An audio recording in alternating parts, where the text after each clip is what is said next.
every so often there are certain events and certain people which pull in all strands of the various elements I've talked about so far over these hours. And the assassination, because that's what it was, of Diana, Princess of Wales, had all these elements of bloodlines, of royalty, of secret societies, and of the symbolism of the secret societies in the actual assassination itself.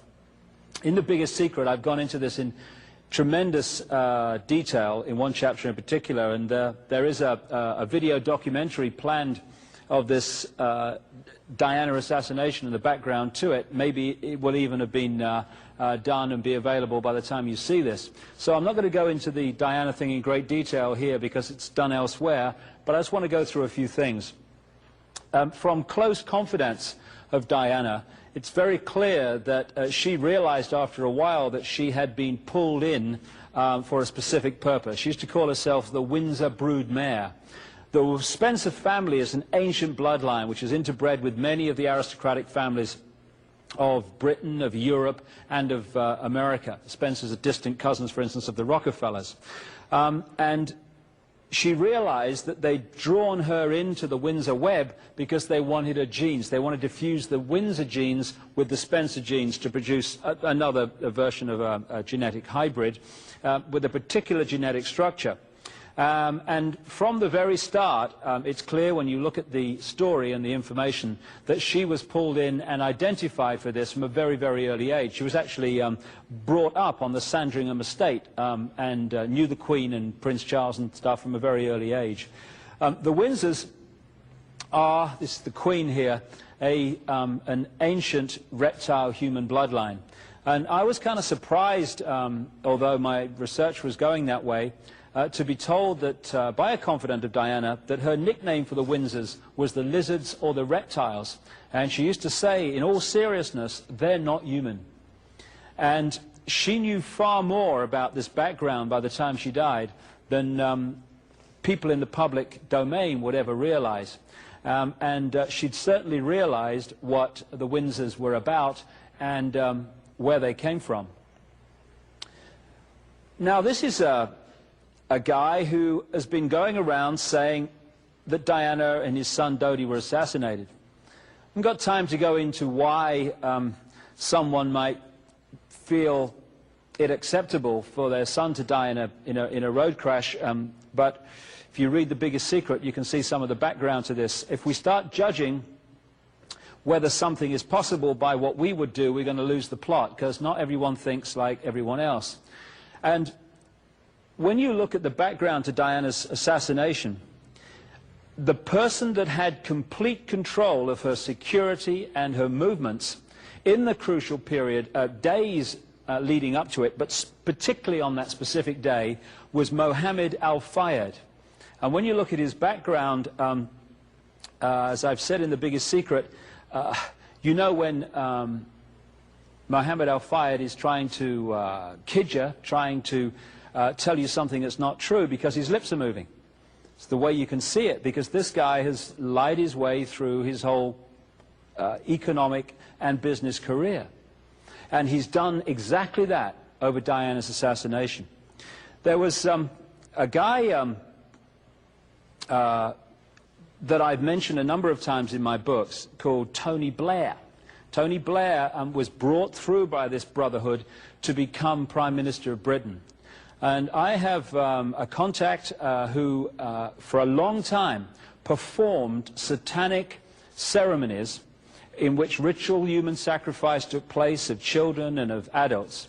And one of the key places, which I've talked about in my books, is a place known as the Castle of Darkness in Belgium. In the late 80s, she says that at a ritual sacrifice that she performed was the Queen of England, which she's done sacrifices for many times, the Queen Mother, Tony Blair, who was then just a lower-ranked politician, and Mohammed al-Fayed, father of Dodi. And yet in the public arena we get this royal family on one side and Dodi Fayed's father, Mohammed al-Fayed, on the other, when in fact they lock into the same controlling force. And he had control of her movements on the crucial day. There's the Isis symbol of ancient Egypt very close to that headgear that he posed with for a British newspaper. Now again, if you're going to kind of follow the symbolism and the background to Diana's assassination, you have to go back into the ancient world. You can pick one of these one of the pure key reptile human bloodlines up in Troy, ancient Troy, which is what we now call Turkey. You can follow this bloodline through the Caucasus Mountains and into Europe and into what we call France. In fact, France is named after these people. They call themselves the Sicambrian Franks. And they had a royal offshoot, and eventually became known by this royal offshoot, called the Merovingians. And the Merovingians set up the city we call Paris. You're looking at a part of the modern Paris, which is was the place that they established the original Paris. And they named the city after one of the people involved in the Trojan Wars, a guy called Prince Paris. And there's Notre Dame, Our Lady, Diana, Semiramis, Isis Cathedral. And this was where Paris kind of came out of with the Merovingians many, many centuries ago. Now, these Merovingians, Franks, Sicambrian Franks, worshipped the goddess Diana, who was one of the great goddesses of the ancient world. And they built underground chambers just outside the original Paris to do their sacrifices and ceremonies to the goddess Diana. Of course, as Paris has got bigger and bigger, the area of that sacrifice area for the goddess Diana is now modern Paris. And it's still an underground chamber. That point is called the Pont d'Alma Tunnel, where Diana died in 1997. And Diana is actually blood related to the Merovingian line. This is the Ritz Hotel, owned by Mohammed Al-Fayed, and all around the square, it's called the Vendome, you see at first floor level depictions in gold of that symbol I talked about a long time ago, the circle, the cross, and the sun on the center. And it comes from one of the French kings, one of the Louis, who was known as the Sun King, who built the Palace of Versailles. And in the back of the Palace of Versailles, in the grounds, is a depiction of the goddess Diana, which this aristocratic bloodline network very much focus on as one of their deities. Someone said, this is the Kennedy assassination here, something very true. When you're trying to understand who was behind an assassination, look at who had the power to remove the security at the crucial time. Because he said assassinations don't just happen, they are allowed to happen. And when you look at the footage taken on a camera, a video camera, by a member of the public when Rabin, the Israeli Prime Minister, was assassinated, it's extraordinary. You have the line of soldiers lined up to protect Rabin as he came to his car, and in among them is the guy who killed him. As Rabin appears on this video, extraordinary sight, the soldiers just walk backwards, leaving the assassin on his own. Rabin walks past him, thank you very much, good night. And it's the same with the Kennedy assassination and so many others. This is the point where Kennedy was hit. This is Kennedy's car at the front. There's nobody on it. And yet you look at the car behind, which doesn't carry the President of the United States. There's 4 security guards and 2 outriders.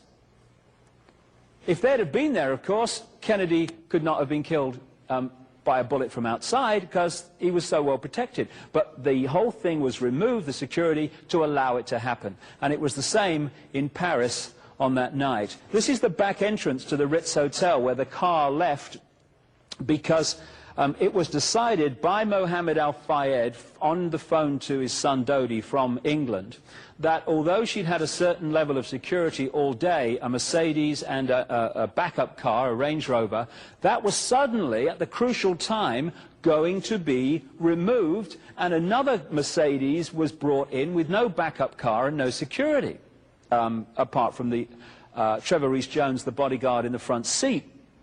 So suddenly, classic assassination, security is removed to allow it to happen. In the car that was driven away was this guy, Henri Paul, who's been the fall guy for it, or blamed on him. He is an asset, or was an asset, of British and French intelligence, had been for a long time, and he had 4 bank accounts which had considerable amounts of money paid in the period leading up to that, not necessarily for what happened to Diana, but because he was an asset of British and French intelligence, which is the same organization. And to really appreciate how this could be done, you need to appreciate something called trauma-based mind control. During the last war in the concentration camps of Germany, in fact, way back this has been known about, but particularly during the last war, they started to perfect the manipulation of a natural mechanism in the mind that shuts out trauma. What they did was to understand that if you could systematically traumatize someone, their mind would shut out the memory of it and create an amnesic barrier, which would be disconnected from the rest of the mind. This is what happens when people have a major road accident and they can't remember what happened. It's because the amnesic barrier has been created to shut out trauma, so we don't keep reliving the horror. Good thing. But they realized that if you could do that systematically and start with children, particularly before the age of 5 and 6, you could turn their minds into a honeycomb of self-contained compartments, none of which was aware of the other's existence. This guy was what they call a multiple, Henri Paul, which in their mind is broken up into different compartments, and so through trigger words and what have you, and trigger sentences, hypnotic keys, one amnesic barrier becomes the conscious level. That experiences something, or is programmed to do something, and then he's pushed back and another one's pulled forward. It's actually got to the point where, amazing as it may seem, you can be drunk in one compartment and completely sober in the other. Which is interesting in relation to what happened if you look at the story of Henri Paul. Once the programming is in there, and in the biggest secret, I put incredible documentation and background to this and what happened, and trauma-based mind control and how it creates assassins and people going crazy with guns to justify taking guns out of circulation, all this stuff. When you look at the background, all that is necessary is to program the guy, push that programming back into the mind, and that will stay there at the subconscious level until some trigger comes in. When that trigger word or trigger action or whatever is said or done, that programming is activated. So you can be in normal mode and be very normal and no problem and nothing, oh, I've never noticed anything different about old Henry that night. Trigger word, bang, programming, you're like a robot. And what gives away this is the fact that the car hit the 13th pillar. If you read The Biggest Secret, you'll see the incredible obsession with symbolism that this brotherhood has. I've been to Paris, and in that tunnel, the Pont d'Alma tunnel, there's 30-odd of these pillars. It hit the 13th. The 13 is the number that reoccurs again and again and again and again, constantly over thousands and thousands of years in all these different brotherhood groups and all these different secret societies. And it relates in part to the 1 and 12, that symbol again of the sun and the 12 months, the 12 areas of the zodiac. So, all it would have needed, because the guy was missing for 3 hours that night, was the trigger word, or the trigger, to activate the programming, and Henri Paul suddenly goes into whatever he was programmed to do. Now, where they were going that night, and this is agreed by everyone, is from the Ritz Hotel, which is numbered 1 on this map, down to the Champs-Élysées and to almost the Arc de Triomphe, where Dodi Fayed had his flat. When they went earlier in the day, the car went down to the Place de la Concorde, went up the Champs-Élysées to his flat, which is right next to that circle you see there. This is the quickest way from the Ritz to the apartment of Dodi Fayed. But not that occasion did he go that way. Henri Paul went around to the Place de la Concorde, and suddenly, instead of going down the quickest way, went on to this dual carriageway that goes alongside the River Seine. He went at an increasingly fast speed and then went down into the Pont d'Alma tunnel. Now, why would he go that way? Some people say, well, he was going round to miss the traffic or whatever. But the key thing is, by going the long way to the apartment, it took him through the Pont d'Alma tunnel. It took him through this ancient sacrificial site to the goddess Diana. And what does Pont d'Alma mean? Pont d'Alma means passage or bridge of the moon goddess. And Diana, in Brotherhood symbolism, is a symbol of the moon, a moon goddess. Another interesting thing is that bodyguards, when they're in the front seat of a car, they never wear a seatbelt because they're looking after their clients and they need to react quickly. What happened with Trevor Rees-Jones, the bodyguard, is that he never had a seatbelt on when the car left the Ritz, which is normal practice. When he got to the Place de la Concorde, one of the photographers chasing the car got a shot of the bodyguard, Trevor Rees-Jones, still no seatbelt. Literally a minute later, probably less, when the car crashed in the tunnel, Trevor Rees-Jones had a seatbelt on. The only person in the car who did, because the people in the back dirty fired and Diana did not. So either Trevor Rees-Jones knew what was coming but didn't tell his clients, or he realized at some point there was a danger going on here and didn't tell his clients. This is the Place de la Concorde, and there is the obelisk, the 3,200-year-old Luxor obelisk, which was about a minute's drive that night from the crash, and Diana went round there on the way to the scene. This is Trevor Rees-Jones. When asked why he put his seatbelt on, he says he doesn't remember, and maybe we'll never know, but it's got to be one or the other. When the car came down to the tunnel here at the Pont d'Alma, it's a series of crossroads, and that's very, very significant, because these deities are symbolic of the moon and various energies. They're broken up into different polarities. You've got Diana, which is the positive moon energy, and then you've got the negative force, which is called Icke, which is the goddess of the crossroads, and she's symbolized by crossroads and all over the world. The Hecate satanic symbolism can be seen in the ceremonies and what have you. And so here we have a situation now where Diana, goddess of the moon, is taken into an ancient sacrificial site to the goddess Diana, dies in a tunnel which is called Bridge or Passage of the Moon Goddess, and is also covered with crossroads to the goddess Hecate, which is the malevolent symbol of the moon energy. This is the Pont d'Alma tunnel. It's very short, and I've been through it, and they keep telling me in the media it's very dangerous. I didn't really see that myself.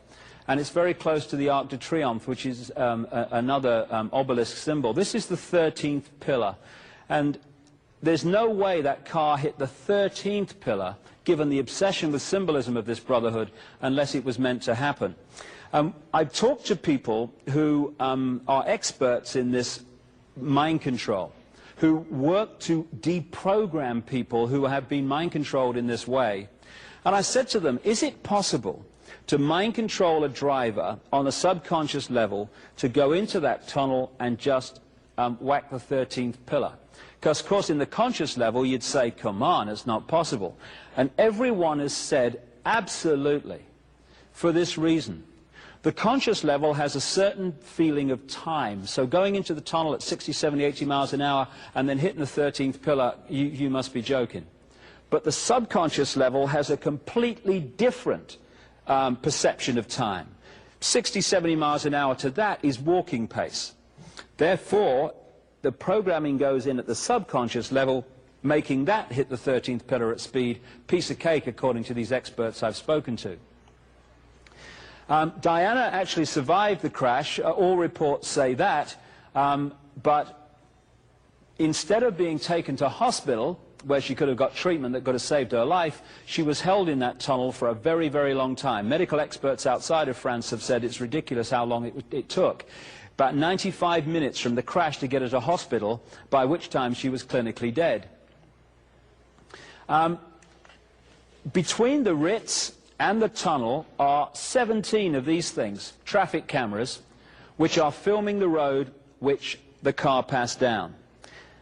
Had they been on that night, we wouldn't be standing here saying, well, I wonder what happened, could have been this, could have been that. We'd have seen it. All 17 were switched off in the period it took the car to get from the Ritz to the tunnel. Not only that, people who were tuning in that night in Paris to the police frequencies, as some people do, have reported that the police frequencies in central Paris were also switched off in the period it took the car to get to the tunnel. Just a coincidence, nothing to worry about. This is the shot that that particular camera would have had. The Mercedes came in on this side of the road, and had that camera been on, everyone would have known by now what happened. They could have seen it, but it was switched off, or at least we're told it was. And so we have a situation in which Diana was held in that place for all that time, and she was clinically dead by the time she left it. And the question has been, even from people who have said, yes, it was an accident, why did they do that? Because, according to the strict and obsessional symbolic ritual of this brotherhood, she had to die in that underground chamber on the site of ancient Diana worship and sacrifice to Diana.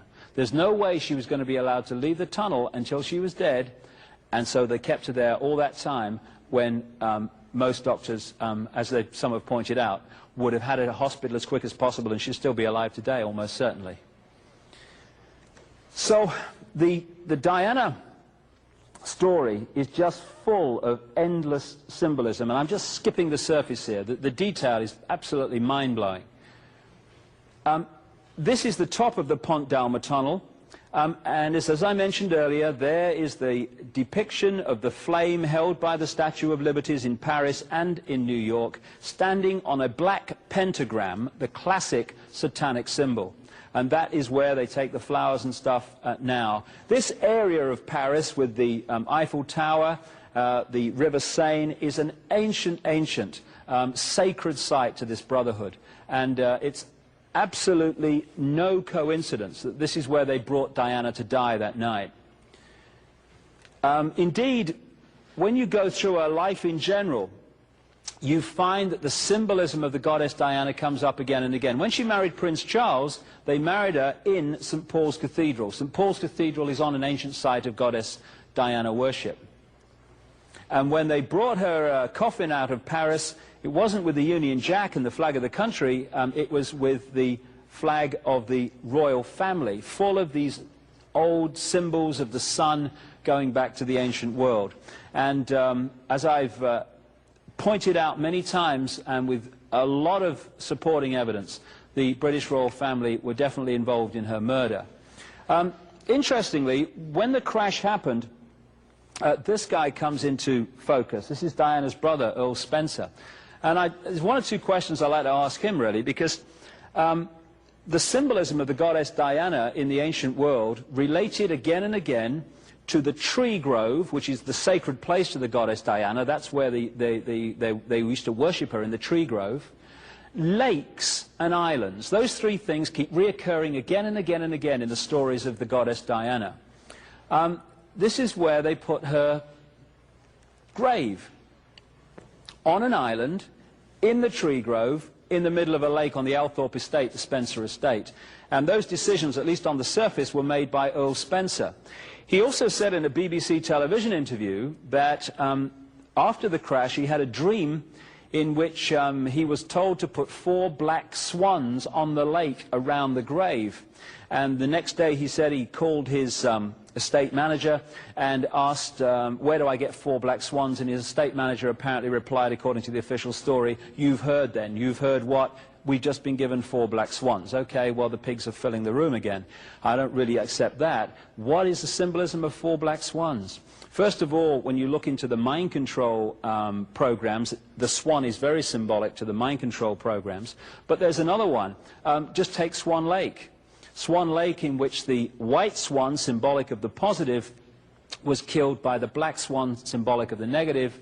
And here you had the positive Diana energy killed by this brotherhood, and the 4 black swans on the lake are tremendous symbolism, occult symbolism of that negative force overcoming the positive. And in the Althorpe estate now you have this, what you might call temple to Diana, and on many of the aristocratic estates and stately homes of England that carry these reptile human bloodlines, you find either temples to the goddess Diana in the grounds or areas of the stately home handed over to the goddess Diana. So this lady was a great example of the way that people are not just assassinated, but are assassinated in a way that follows ancient ritual. Because ritual is very powerful. If you do things in a certain ritual way, it generates a much more powerful energy than if you just killed someone in a straightforward way. But as I say, in The Biggest Secret, I go into this in enormous detail, and the symbolism is just stunning of this event.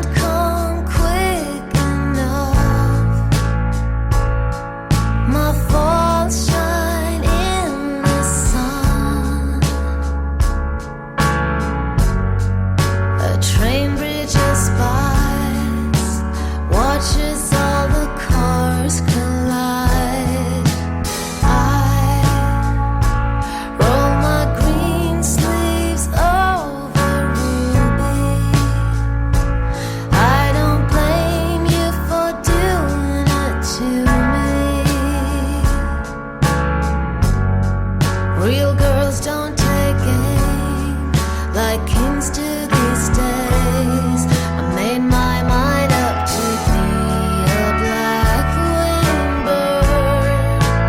Never turn my head for how things were. Leave the blue skies for boys to burn. And I'll soar in my way, sad as the stage of things we can't change.